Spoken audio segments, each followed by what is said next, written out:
All right. Well, let's go ahead and start.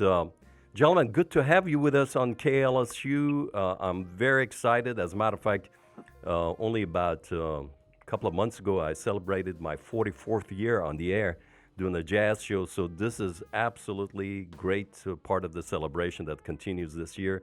And we have Mr. Clifford Lamb, wonderful jazz pianist with the wonderful recording sessions that has done recently also in New Orleans, and also two-time Grammy winner, seven-time Grammy nominated producer, Mr. Jeffery Weber. One from LA, one from San Francisco. Is that correct? Right. Great. That's correct. All right.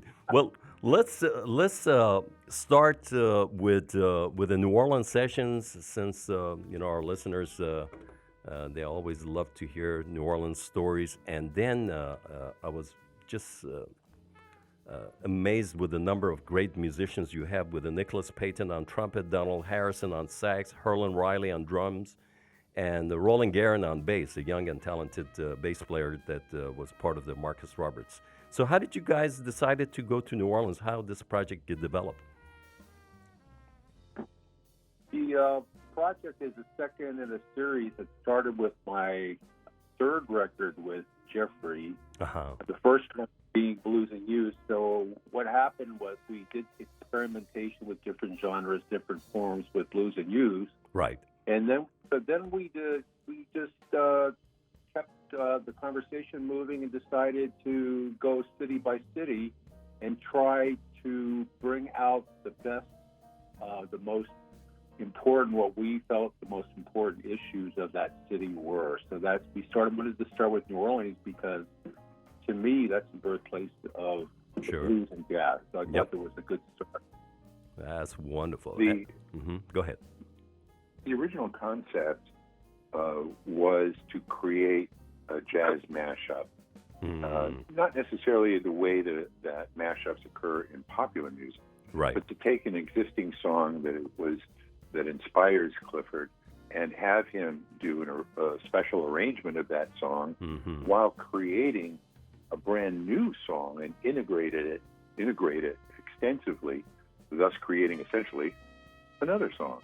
Right. So the jazz mashup concept is relatively new in jazz. As a matter of fact, we couldn't find any other jazz mashups that are true integrations. Sure, everybody quotes Right. from everybody else, but this is a by design integration. And we did it with Blues and Hues, and we found that it was really well received because it allowed Clifford to stretch his creative chops compositionally, but also invite a different group of stunning musicians from all over. Right. And then Clifford decided, hey, why don't we do this in different cities that have amazing musical histories? And we decided to do that utilizing the facilities in that city and the best players in that city. And that's why New Orleans, which it pretty much comes to mind as one of those stunning cities of intense musical history. Very much so. We did some research and found the best players, because the way Clifford makes his records, live to two tracks, is, you can't say I'm sorry. You got to go for it. Right. And that's what we did. No, this is wonderful, and especially with Nicholas Payton. I'm tracking him from early days when he was with Noka in New Orleans as a student under Mr. Baptiste and a few other great musicians in New Orleans. One thing that really I'm amazed, he got his own signature, as you guys know, but also you can hear some Lee Morgan, some Freddie Hubbard, and he's absolutely incredible and down to earth. That's another thing. Wonderful guy. May I echo those sentiments, because, and I know that Clifford might feel the same, that we've had nothing but a great experience with Nicholas. Actually, all the musicians, but Nicholas was just very warm and very receptive to Clifford, and just really was a great player and really assisted on a lot of levels. for this the New Orleans recording. Also, you guys recorded at this wonderful old studio, Ocean Way, and now Not Ocean Way. Wait a minute, my friend. Ocean Way would be in Los Angeles. right, No, right, exactly. Esplanade Studio. Right, in New Orleans. In New Orleans. Right. No, I was. I'm sorry. I should have given an intro back to the Blues and Hues, or maybe Bridges that you Right. guys recorded in Right. California.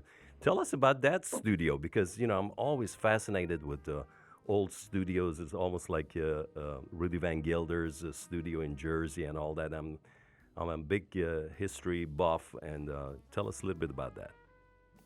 Well, just I'll do a ramp up so that Mr. Weber over here can segue. But we went there, and from the outside, it looks like an old church, which I think it was.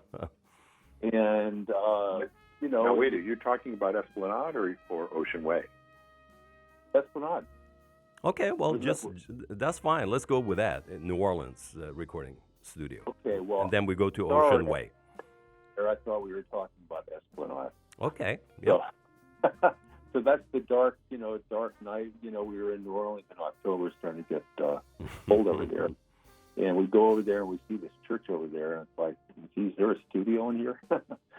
So we get over there and we walk in there, and it's just set up perfectly. It's got this great upstairs control room, very extensive, and the downstairs is like a room. It's like a full room that you put baffles up for, and it had a beautiful Steinway, just wonderful, and the recording quality and the way everything was set up, it was perfect for this recording. It turned out, after I heard it, of course, I could really tell.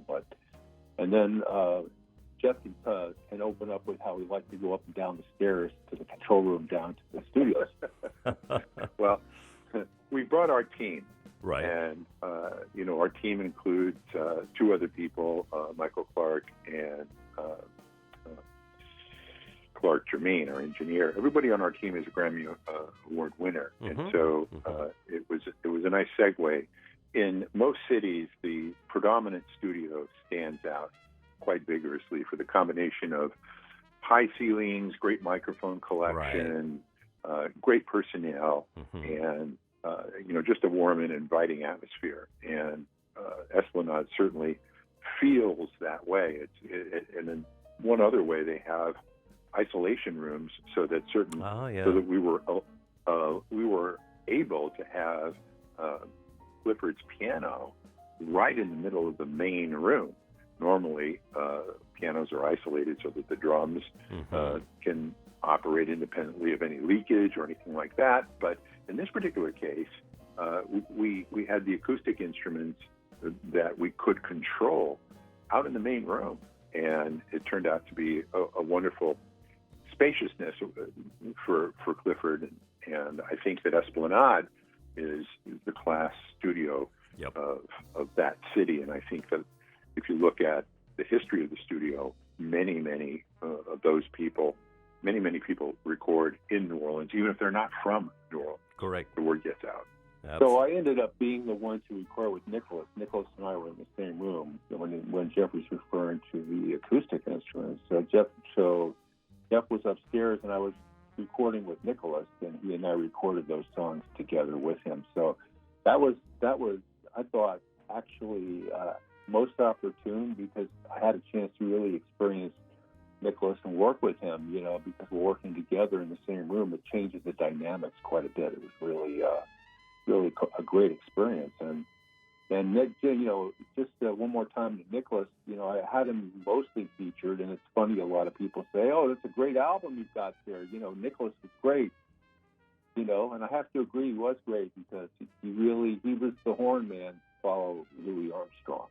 Right, very much so. Sort of.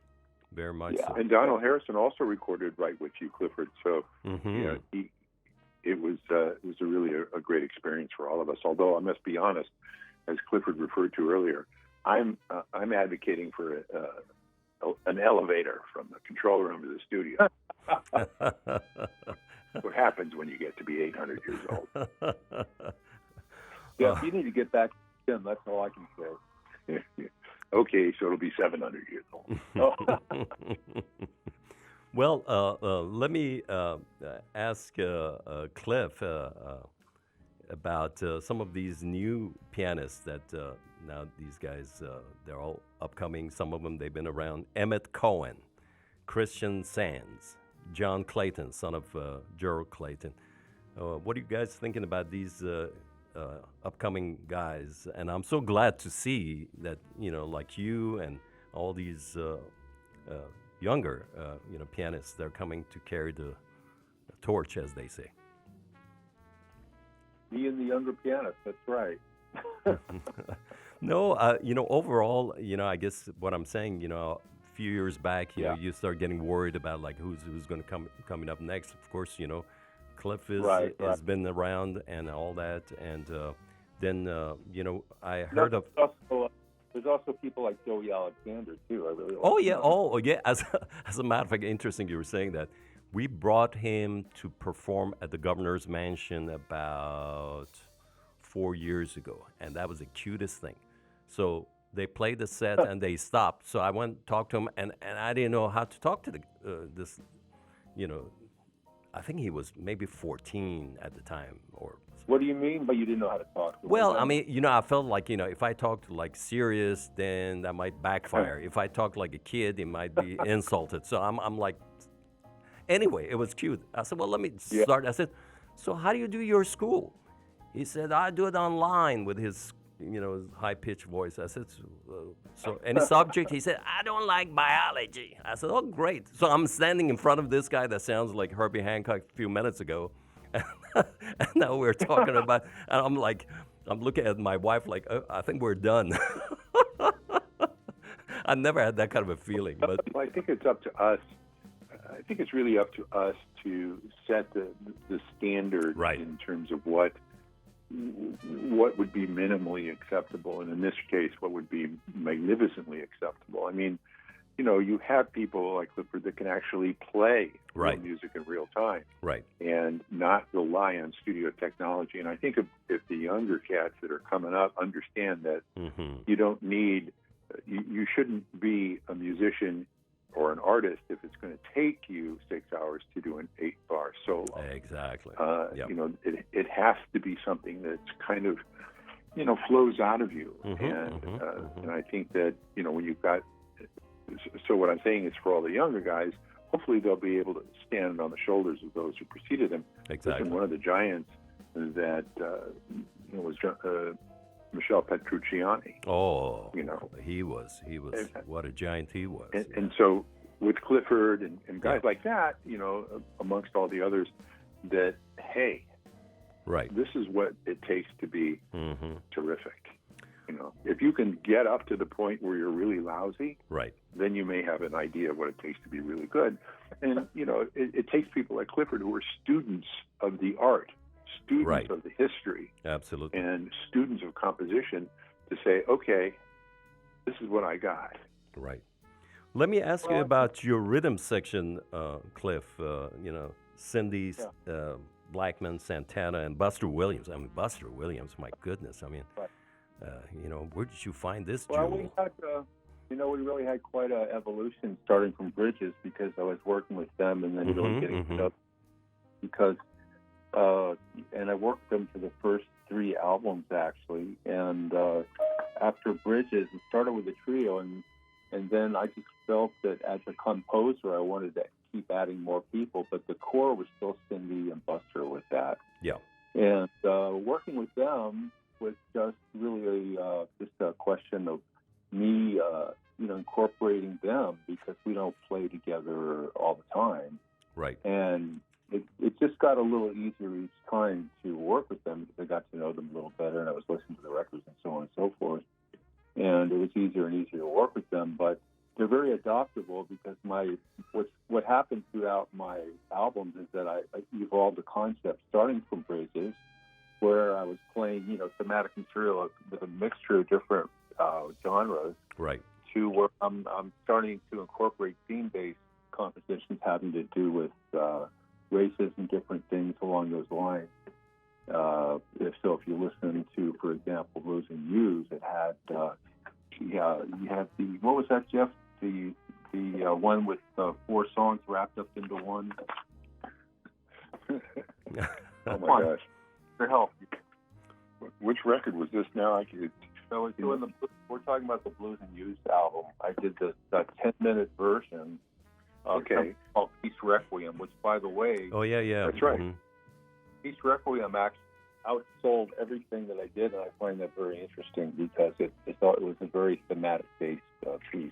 Right. Anyway, so That's a beauty. Peace Requiem That's was a mashup of Peace Prayer, Right. which is your song, Roll Jordan Roll, which was the Charles Wesleyan mm-hmm. Anguish, which is another of your songs, I believe, that Anacron, our rapper, helped create. Walk Spirit, Talk Spirit, McCoy Oh Tyner. yeah, exactly. Yeah, from the horizon. Well, no, that goes way back. Yeah, but which one? Walk Spirit, Talk Spirit? Yep. Yeah. and by the way, while I have you and we're talking about that album, in my opinion, there are 2 songs, particularly on that session, that you guys got to really push to put it in the motion picture. One is Me and You. I think that can fit in the like an intro to a movie or something like that, and Smiles for Miles with a Trio. I mean, those 2. You guys think about it. I think that's a great motion picture, soundtrack.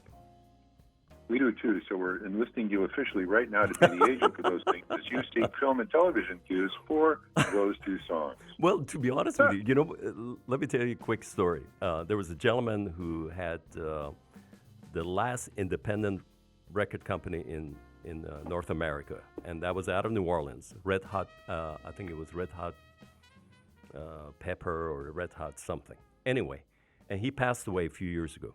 So before Katrina, once a month or twice a month, I used to go to his recording studio, and he had piles of anything from Zydeco to jazz to pop to brass, and asked me, I said, well, yeah, this is this format, and there were some that I said, man, you got to use that in the documentary or movies and all that. And I love to do that kind of stuff. I mean, to me, I don't know, I'm blessed with a good hearing, so. When I hear something, I said, my imagination, I said, yeah, I can see an intro in the movie, and here's a trio with the Cliff and his ensemble, coming in the background. And by the way, go ahead. So going back to the to the Peace Requiem, you were asking about Cindy and Buster. Yeah. And in that particular song, this Roll Jordan Roll thing was totally spontaneous. Ah, okay. We did that. We just kind of felt the theme, and we were able to come up with it. And this is like a testament to Cindy and Buster, because we were all playing with no music, and we had never played, that segment before. I mean, we just ended up doing that, and that goes back to what Jeff was talking about with 2-track. You can really, Exactly. when you really want to rely on your senses, and you really are confident in those senses, you can just go ahead and do those kind of things, and they can turn out really well. In this case, we were able to use it right away. It was just great. Right. Working with Buster and Cindy that's one of the reasons, because they were, with their experience and just their feeling for the music, it just really became very memorable. I thought it was a magic recording in that way. I mean, there was, Cindy and Buster take as much pride in the selection and execution of their own instruments as Clifford does in the selection of the piano. I mean, right. Cindy uses specific drums from the 50s. Ah, she uses Gretsch drums, and we found some people that actually had those drums and came in and really, really assisted her. Paul Jameson we call him JMO.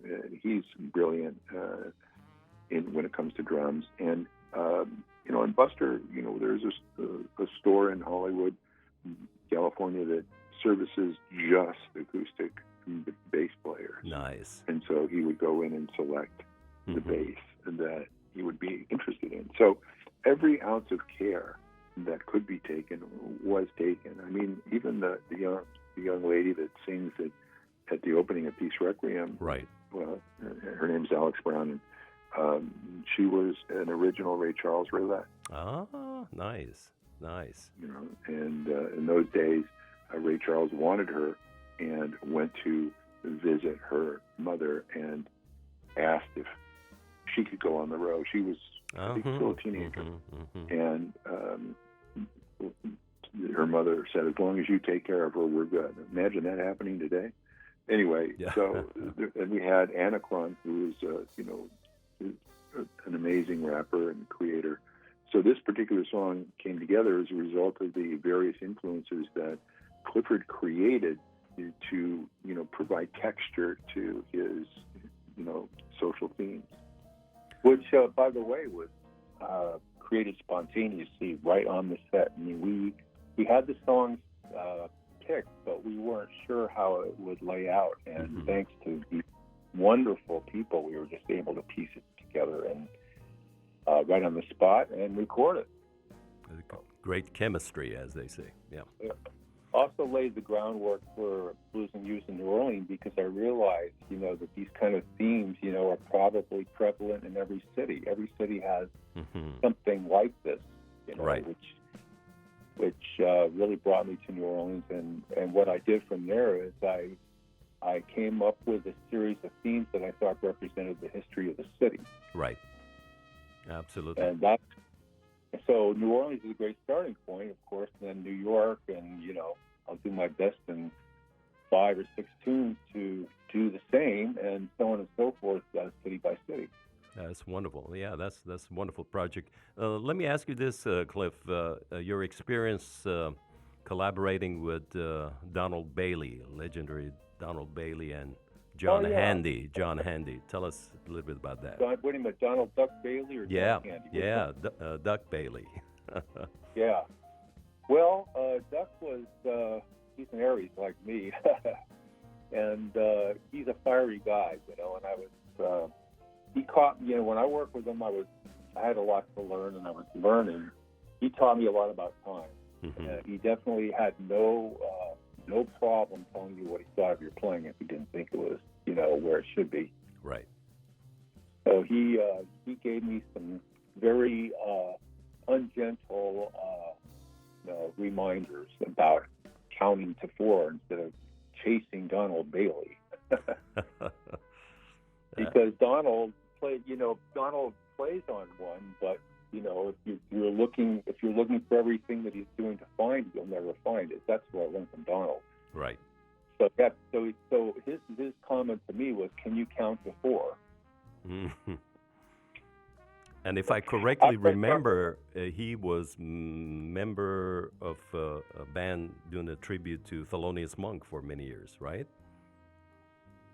Do you guys remember that? Called I forgot the name of the. Yeah. He's been on so many recordings that I wouldn't be all surprised. Right, but there was a quartet that they were just doing Monk's tribute. This is back in late 70s, early 80s. I remember I used to spin their albums. I forgot their name of their album, and he was on the drums. I mean, he's one of the. I would sort of put him in there with people like Elvin Jones and people like that. Yeah, right. He was, but I learned a lot working with him. We've had some, we had some great. We played about 15 times or so together, and it was pretty amazing working with him, because he's definitely, you take what you get with Donald and just work with it. Right. Because that's the way to do it with him. Let's ask Jeff about the voiceover talent.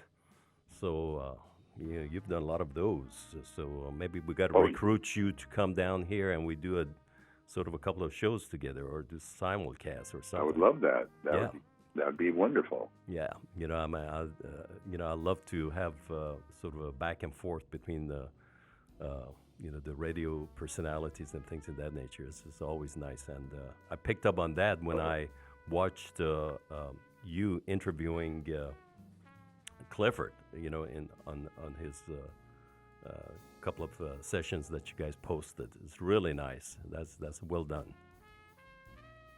So I highly recommend. There's so much culture. Yeah, well, I highly recommend our listeners to go and check Clifford Lamb's website and the interviews. And as a matter of fact, you can see him and Jeffery Weber together sitting very relaxed in the recording studio, going back and forth, having a wonderful dialogue. We have fun, and our next record in December is in New York with Christian McBride and Carl Allen, some special guests. So, Clifford's planning that now. So it promises to carry on the tradition of the concept, which is terrific. Oh, that's wonderful. Talk about Christian McBride. That's another guy that I remember coming up, and now, every year you have a different concept. We brought him with a trio, and then he had a big band, and he had another, I forgot. I mean, he's constantly, and he got his own radio show, as you know, syndicated 1 hour radio show. As a matter of fact, that show is almost 2 hours before my afternoon show. We carried that part of a syndication, so that's and that's one of the reasons I'm looking forward to working with him, because some very developed views on things, so it kind of gives me a chance to merge what I'm working with what he's doing. I think it should be a lot of fun, very meaningful. Right. So, Cliff, you have, I saw on your website, you got a couple of concerts coming up later this year.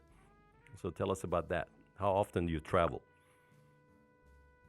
Not as much as I'd like to, especially with COVID taking place. Things go down for you, but they're starting to open up.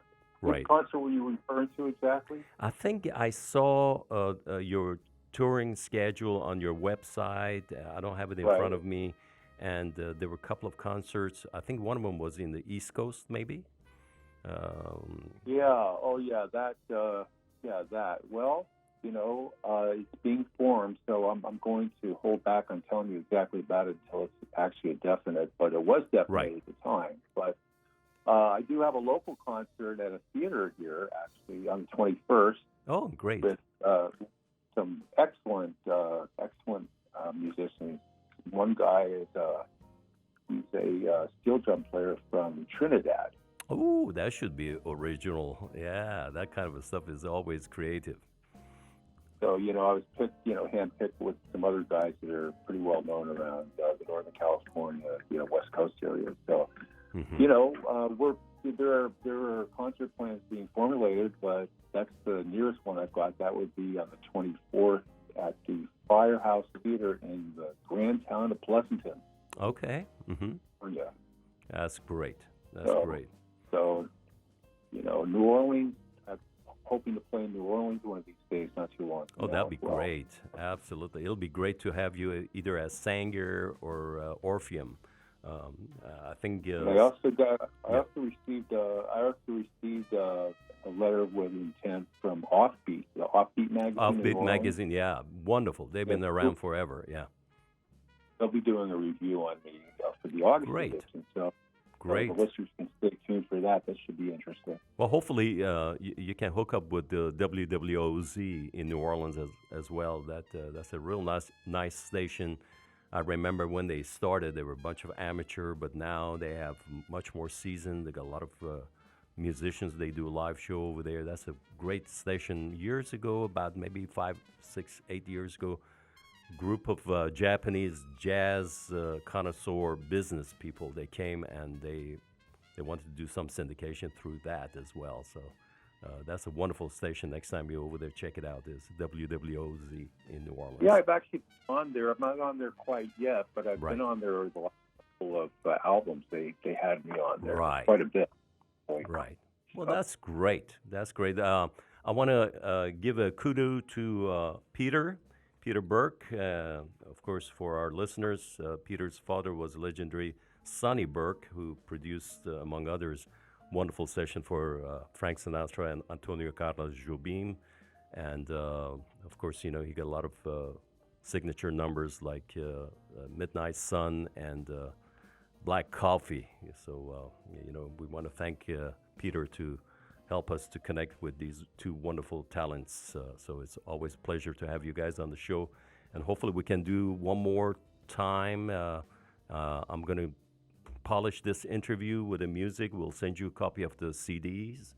And, you know, wish you guys best. It's always a pleasure to have big talents like you guys on the show, especially for the 44th anniversary of the program. Thank you, Zia. We're honored and pleased and wish you another 44 years. Well, thank you so much. And God willing, you know, with my colleagues in San Francisco and Orange County, one of these days, hopefully I'm going to come. And if I come, I'll give you guys heads up. Hopefully we can regroup. Yeah, All right. great getting to know you, Zia, and let's keep up the correspondence. And Absolutely. Looking forward to see you around. We're all going to make it to 100, right? God willing. Yeah, well, when you're in town, make sure you give us a shout because we'll cause some trouble together. Absolutely. Looking forward to it. And as they say, swing it hard. Y'all have a wonderful day. Thanks so much. And thanks for calling in.